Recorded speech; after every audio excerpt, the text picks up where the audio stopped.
Hello friends, कैसे आप लोग। एग्जाम्स योद्धा यूट्यूब चैनल पर आपका स्वागत है। जैसा कि हम लोग ने खोरठा का सिलेबस स्टार्ट किए थे झारखंड सचिवालय के लिए, तो इसमें गद्य भाग हम लोग कंप्लीट कर चुके थे, जिसमें छाइहर, सोंदमाटी और खोरठा निबंध का बुक था।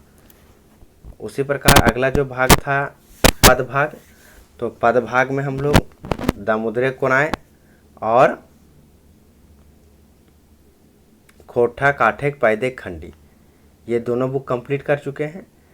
ठीक है, तो आज हम लोग स्टार्ट करेंगे एक मौनी फूल। उसके बाद ये बुक जैसे कंप्लीट होगा उसके बाद आंखें के गीत पढ़ेंगे। ठीक, उसके बाद पद भाग कंप्लीट हो जाएगा और नाटक सेक्शन में डाह नाटक, अजगर नाटक, चाभी काठी और उद्वासल कर्ण, ये हम लोग कंप्लीट कर चुके हैं। तो फिर लास्ट का सेक्शन बचेगा साहित्य की जो अन्य विद्याएं हैं, जिसमें संस्मरण, जीवनी, यात्रा वृत्तांत, सब चित्र जो पढ़ना है वो चीज़। ठीक है, तो आई होप आप लोग को समझ में आ गया होगा जो शुरू से जुड़े हुए हैं। तो ये क्लास नंबर 53 है। इससे पहले 52 यानी 52 लेक्चर हम लोग का छोटा छोटा वीडियो के माध्यम से कंप्लीट किए हुए हैं। तो अगर आप नया है तो आप पहला वीडियो दूसरा वीडियो ज़रूर देखें प्ले लिस्ट में जाकर के, झारखंड सीजीएल से जो बना हुआ है, चाहे झारखंड सचिवालय से, तो आपको सारा बात समझ में आएगा। तो चलिए हम लोग आज स्टार्ट करते हैं एक मौनी फूल जो बुक है उसको। तो एक मौनी फूल जो किताब है वो है खोरठा का कविता संग्रह। इसके जो लेखक हैं वो है संतोष कुमार महतो। संतोष कुमार महतो, और प्रकाशन हुआ था 1988 में, और प्रकाशक हैं रामधन प्रकाशन गिरिडीह। रामधन प्रकाशन गिरिडीह, और इसका जो मुद्रक है वो है गुप्ता प्रिंटिंग प्रेस चंद्रपुरा, जो कि बोकारो में है, और चित्रकार जो हैं वो हैं श्री अवधेश अमन। श्री अवधेश अमन। तो इस बुक में कुल हम लोग को 28 यानी 28 कविताएं पढ़ना है। तो जिसमें से जिस तरह से आपको दिख रहे हैं कि प्रार्थना, हर हरि मिलन, बैंगन पोड़ा, चंद्रपुरा दर्शन, दधाइल मूसा, इस तरह करके कुल है। देखिए जैसे कि यहाँ पे आप देख पा रहे होंगे 22 यहाँ पे हो गया, और 23, 24, 25, 26, 27, 28। तो हम लोग एक एक करके हम पढ़ेंगे। तो इस लेक्चर में हम लोग 2 कविता को देखेंगे, क्योंकि एक जो प्रार्थना है वो बहुत छोटा है। तो कविता जो हम लोग पढ़ेंगे उसमें क्या करेंगे कि भावार्थ को समझेंगे, और जो मुख्य लाइन है, ठीक है, कविता का, उसको हम लोग समझेंगे, ताकि याद रहे कि अगर एग्ज़ाम में लाइन दे दिया कि ये जो लाइन है वो कौन कविता के है, चाहे कौन किताब के है, तो हम लोग को पता चल जाए। तो आज हम लोग जो पढ़ेंगे 2 कविता, उसमें से एक है प्रार्थना और दूसरा हर हरि मिलन। तो चलिए हम लोग स्टार्ट करते हैं पहला कविता को। पहला कविता है प्रार्थना। ठीक है, तो प्रार्थना कविता जो है उसमें उसका भावार्थ इस प्रकार से है कि प्रस्तुत कविता में संतोष कुमार महतो भगवान से प्रार्थना करते हैं कि आप हमारे शरीर का, प्राण का रक्षा करें। हम कभी भी मन से, वचन से, कर्म से किसी को दुखी ना करें।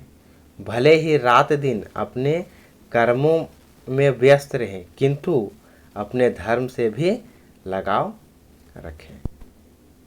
हिंदू, मुसलमान, सिख, ईसाई सभी खून का रंग एक है, तो हमारा देश टुकड़ों में क्यों बटा।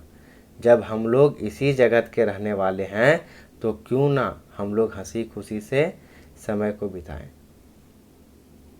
और यही चीज़ को खोरठा में जो 4 लाइन है इस प्रकार से लिखा हुआ आगे कि हमिन सभिन जगतवासी दिन जैसे काटे हंसी खुशी, हे भगवान सबके दिहा सुमति, दिन दिन हवेक सभेक प्रगति।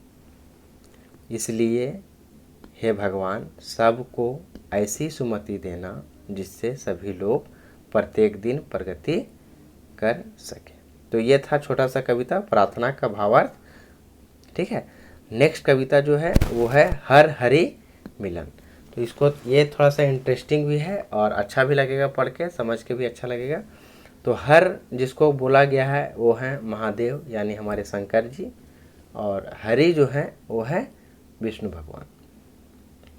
ठीक है, तो इसका जो कविता का भावार्थ है उसको हम लोग समझेंगे कि एक दिन देवों के देव महादेव यानी शंकर भगवान और विष्णु भगवान अपने अपने वाहन पर सवार होके एक दूसरे से मिलने के लिए निकल पड़े। दोनों की अपनी अपनी समस्याएं थी। विष्णु भगवान गरुड़ पर बैठकर और महादेव सांड पर बैठकर एक दूसरे से मिलने के लिए निकले और रास्ते में ही हर और हरि का मिलन हुआ। सामने के विशाल बरगद के छाया में महादेव ने मृग छाल बिछाकर दोनों देव बैठ गए। शिव ने कहा, शिव भगवान शंकर भगवान कहते हैं, शिव ने कहा, आप दुनिया के पालन करता हैं, मेरे घर रोज रोज झगड़ा होता है। मेरे दो बेटे यानी शंकर भगवान अपने दो बेटे के बारे में विष्णु भगवान से बात करते हैं और कहते हैं कि मेरे दो बेटे हैं, हमेशा आफत का काम करते हैं, कृपा करके हमारी समस्या का समाधान करें। एक बेटा गणेश है जिसका वाहन चूहा है और दूसरा बेटा कार्तिक जो मोर की सवारी करता है। वह मोर कभी कभी दुर्गा जी के सांप को काटने के लिए दौड़ता है। चूहा दिन रात परेशान करता है। गणेश का शरीर चौड़ा भारी है, इस कारण वह कोई काम कर नहीं पाता। मेरे दोनों बेटे बेकार हैं, वह कोई काम नहीं कर पाता। समझिए बात को कि यहाँ पे कह रहे हैं कि गणेश भगवान कहते हैं कि गणेश का शरीर थोड़ा भारी है, इस कारण वह कोई काम कर नहीं पाता। मेरे दोनों बेटे बेकार हो गए। मेरी पत्नी सिंह की सवारी करती है जो मेरे सांड को ललकारता है। यानी शिव भगवान बोलते हैं कि मेरी पत्नी सिंह की सवारी करती है और जो कि मेरे सांड को ललकारता है। मुझे तो मेरी पत्नी कभी कभी बूढ़ा कहती है, मुझ में कोई गुण नहीं है ऐसा कहती है। कभी कभी मैं क्रोधित हो जाता हूँ, तब लगता है सबको मार दूँ। मेरे घर में रोज़ अशांति का माहौल रहता है, इसलिए हे विष्णु भगवान आप ही कुछ उपाय करें। ऐसा विष्णु भगवान से शिव जी कहते हैं।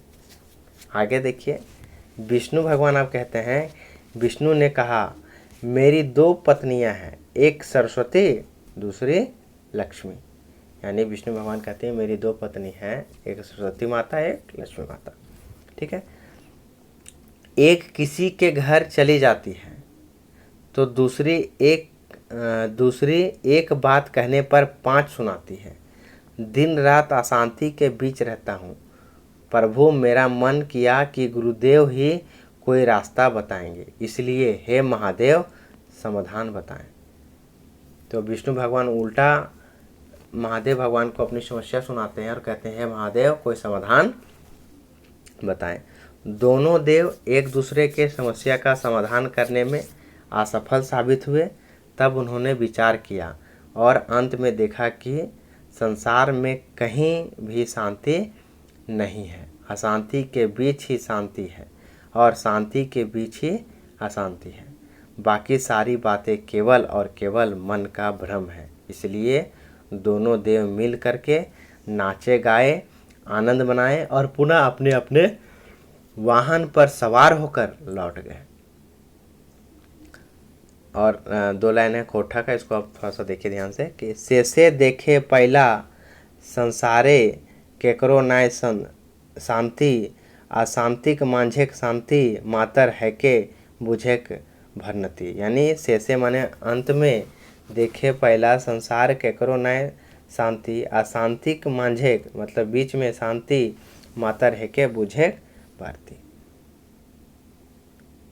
ठीक है। तो ये हो गया हम लोग का 2 कविता आज कंप्लीट हो गया। इसी तरह करके हम लोग 28 कविता जो है कुल उसको कंप्लीट कर लेंगे। तो जिस तरह से हम पहले भी बताए थे एग्ज़ाम से पहले सिलेबस कंप्लीट कर देंगे। तो हम बीच में मतलब एग्ज़ाम का कोई ये नहीं था, इसीलिए और कुछ पर्सनल रीज़न की वजह से क्लास नहीं ले पाए थे, लेकिन इसको हम बहुत जल्द कंप्लीट कर देंगे। ठीक है। और कोशिश करेंगे कि सप्ताह में कम से कम 2-3 वीडियो हम अपलोड करते रहें। ठीक है।